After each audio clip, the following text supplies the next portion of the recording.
Mayor Zamora sir, perennial problem ito tuwing may baha. Ano po? Wala po ba nga tipong ordinansa ang Metro Manila Council na magpataw ng mabigat na parusa sa mga nagtatapon ng basura sa ating mga estero? Pasaway. Yes, Lakay Deo at Sister Erla, meron na po tayong Metro Manila Council resolution approved last year kung saan maximum na po na 5,000 pesos multa pagdating sa pagtapon ng basura sa maling lugar. At ang San Juan po, agad-agad nag-amyenda ho kami noon ng aming ordinansa.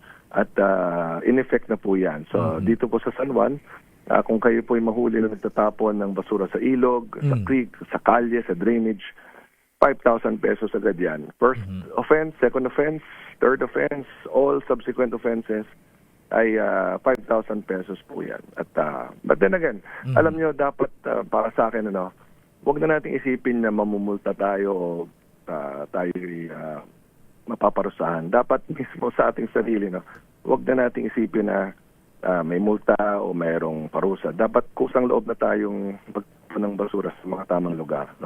At yan po dapat from within, disiplina natin sa ating mga sarili kung gusto talaga nating mapanatiling malinis sa ating paligid upang makatulong po sa pagbawas sa problema sa pagbabaha.